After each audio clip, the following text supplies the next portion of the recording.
Hello everyone, and welcome back to our channel.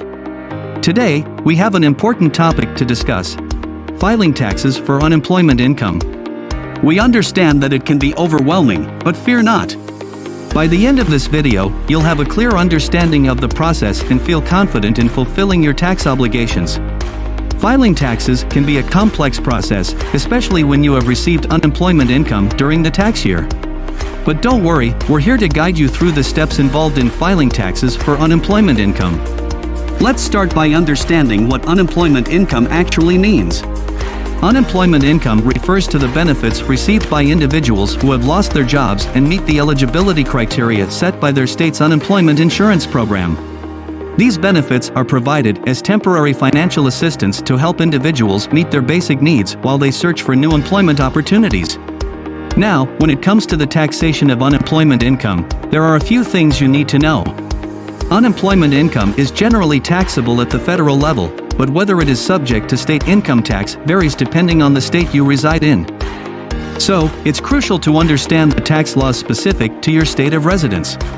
To file taxes accurately, you need to gather all the relevant documents related to your income and expenses. If you received unemployment income, you will receive a Form 1099-G, which reports the total amount of unemployment compensation you were paid during the tax year. This form is crucial for accurately reporting your unemployment income on your tax return.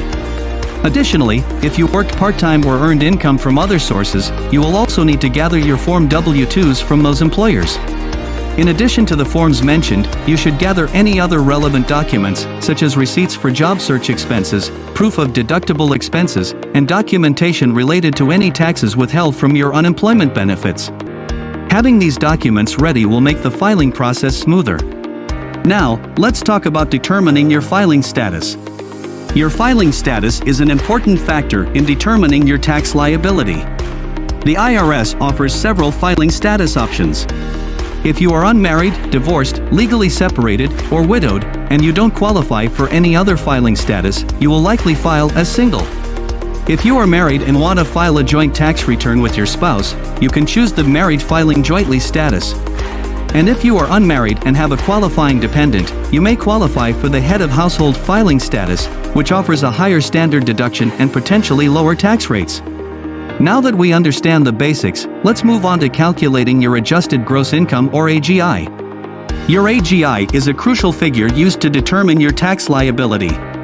It represents your total income from all sources, including unemployment income, minus certain deductions. When calculating your AGI, be sure to include the total amount of unemployment income reported on your Form 1099-G. This amount should be included in the income section of your tax return. Additionally, you may be able to deduct certain eligible expenses, such as job search expenses and moving expenses for a new job, which can help reduce your taxable income and, ultimately, your tax liability. Once you've calculated your AGI, you need to determine your taxable income. Your taxable income is your AGI minus either the standard deduction or itemized deductions, depending on which option is more beneficial for your situation. The standard deduction is a fixed amount that reduces your taxable income, and the specific amount depends on your filing status. On the other hand, itemized deductions allow you to deduct specific expenses, such as mortgage interest, medical expenses, or state and local taxes.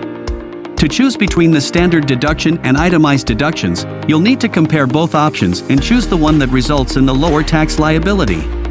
In addition to deductions, tax credits can also help lower your tax liability. Tax credits directly reduce the amount of tax you owe. Some tax credits, such as the Earned Income Tax Credit and the Child Tax Credit, can be particularly beneficial for individuals who have received unemployment benefits. Be sure to review the eligibility requirements and take advantage of any credits you qualify for.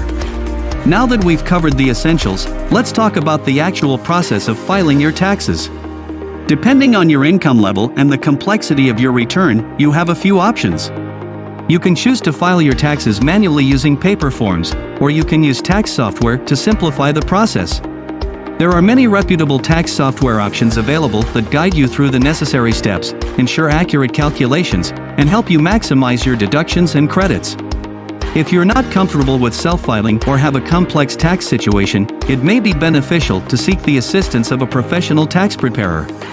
It's also essential to stay informed about any tax benefits and relief measures introduced by the government. For individuals who have received unemployment benefits, the American Rescue Plan Act introduced specific provisions that may impact your tax return. It's crucial to understand these provisions and take advantage of any available benefits. Before we wrap up, let's discuss some common mistakes to avoid when filing taxes for unemployment income.